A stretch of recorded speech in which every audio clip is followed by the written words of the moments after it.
ॾिठो वञे त सुईअ सां सिबण जो फन सिंधी औरत जे वजूद में समायल आहे, जंहिंसां सदियुनि खां नीअ निभाईंदी पई अचे। मोहन जे दड़े मां लदल शयूं औरत जी हुनरमंदी जूं शाहिद आहिनि। पंहिंजनि महिनती आङिरियुनि सां रंग बरंगी जोड़ण वारा अगठ ऐं रुमालनि ते भर्त भरण खां वठी गुज़िरियल ज़माने जो ख़ासि वेस गज ठाहिण कंहिं बि कारीगरीअ खां घटि न आहे। गज सिंधी सकाफ़त जो हिकु ख़ासि ओञाण आहे, जंहिंखे सुजाण औरतूं एतिरो त ख़ूबसूरतीअ सां ठाहींदियूं आहिनि जो ॾिसण वारा दंग रहिजी वञनि। हाणे घणो करे क़दीम गज पाइण वारो रवाज घटिजी वियो आहे, पर पोइ बि अॼु जे फैशनी चोलनि ते जदीद गज जूं डिज़ाइनूं ऐं नमूना सिंधी सकाफ़त खे जियारण में अहम किरदारु अदा कनि था। जदीद गज ठाहिण खां वेंदे चोलनि ते हथ जो भर्त अहिड़ो त ख़ूबसूरतीअ सां कयो वञे थो जो सिंधी औरत जे हथनि खे जदीद मशीनूं बि पहुची न सघनि।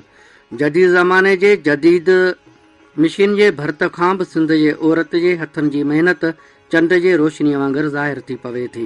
भर्त भरण जो कमु सिंध में 5000 साल अॻु बि कयो वेंदो हो, जेको अॼु बि घरनि ऐं दुकाननि ते कयो वञे थो।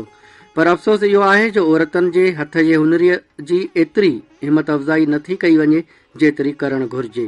अॼु बि सिंध जे घरनि में हंधनि जा टुवाल, विहाण जूं छऊं, गज, कपड़नि कमीसनि ते भर्त सां गॾु गुलनि ऐं चिटनि वारियूं रिलियूं ठाहियूं वञनि थियूं ऐं काफ़ी घरनि जी आमदनीअ जो ज़रियो सिर्फ़ ऐं सिर्फ़ हथ जो हुनर आहे। उहे हथ सोना ई आहिनि जेकी क़िस्म क़िस्म जूं शयूं ठाहिनि था। पर हैरत जी ॻाल्हि इहा आहे त हथ जे हुनर जी जेका महिनत मज़दूरी मिलणु घुर्जे उहा नथी मिले, जंहिं करे केतिरियूं औरतूं इन हुनर खे छॾे ॾींदियूं आहिनि।